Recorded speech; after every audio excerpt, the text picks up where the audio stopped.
రాష్ట్ర ప్రభుత్వం రాజకీయంగానే ప్రకటించిందంటారా సర్దార్ సర్వాయి పాపన్న గౌడ్ జయంతిని? అంటే ప్రతిపక్షాలు కానీ అన్ని పార్టీలు కానీ సర్దార్ సర్వాయి పాపన్న యొక్క సబ్జెక్ట్ని తీసుకొని ముందుకు వెళ్తున్న సందర్భంలో ప్రభుత్వం భయపడి మాత్రమే నామమాత్రంగా తీసుకుంది తప్ప దాన్ని పెద్ద ఎత్తున చేయాలనేటువంటి ఆలోచన లేదు. ఆ రోజు సర్దార్ సర్వాయి పాపన్న కూడా అప్పుడు ఉన్నటువంటి పాలకులు దొరలకు వ్యతిరేకంగా పోరాటం చేసినటువంటి వ్యక్తి గనక కొంతమంది ఆనాడు టీఆర్ఎస్లో ఉన్నటువంటి వాళ్ళు కూడా చాలా మంది కూడా సర్దార్ సర్వాయి పాపన్నని ముందుకు తీసుకురాకుండా చేసిన సందర్భాలు చాలా ఉన్నాయి.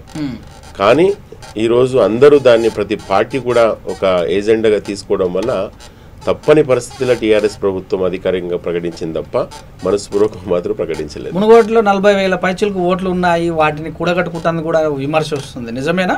అది తప్పకుండా ప్రభుత్వం ఎట్టి పరిస్థితుల్లో కేసీఆర్ ప్రభుత్వం అనేది 100%గా కూడా బలహీన వర్గాలకు బహుజనులకు సంబంధించినటువంటి ఏ నాయకులు కానీ కొమరం భీం కానీ చాకల ఐలమ్మ కానీ తెలంగాణ ఉద్యమంలో ఎప్పుడైతే తెలంగాణలో త్యాగదనులు తెలంగాణ చరిత్రలో ఉన్నటువంటి వాళ్ళందరినీ కూడా ట్యాంక్ బండి పైన విగ్రహాలు పెడుతున్నారు.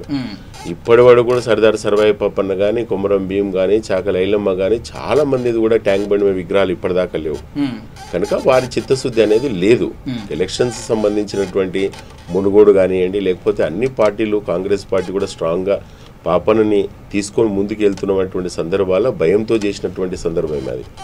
సో అధికారంగా ప్రకటించింది కానీ కేసీఆర్ ఎక్కడ కూడా ఏదో ఒక విగ్రహానికి అంటే సర్దార్ సర్వాయి పాపన్న విగ్రహం పూలమాల వేయలేదు. పివి నరసింహారావు లాంటి వాళ్ళకు మాత్రమే చేస్తారు, బిఆర్ అంబేద్కర్ కూడా చేయరనే విమర్శ ఉంది, నిజమేనా? అది 100% కరెక్ట్. ఎందుకంటే వారికి ఆ రోజు సర్దార్ పాపన్న యొక్క పోరాటం కూడా ఆ రోజు సామంతరాజులు ఉన్నటువంటి ఆనాడు 370 సంవత్సరాల కిందట పరిపాలించినటువంటి మొఘలాయి సామ్రాజ్యం కింద తెలంగాణ ప్రాంతాల్లో ఆ రోజు పెత్తందారి వ్యవస్థ దొరల యొక్క పరిపాలన ఇక్కడ జరిగింది తప్ప దొరలకు వ్యతిరేకంగా పోరాడినటువంటి సబ్జెక్టే ఆయన తీసుకుండు కనుక ఆ రోజు కనుక ఆ పోరాట యోధుడు పాపన్న ఎట్టి పరిస్థితిలో కూడా ఆ దొరలు కానీ పెత్తందారులు కానీ ఎత్తుకోవడం అనేది అసంభవం అది.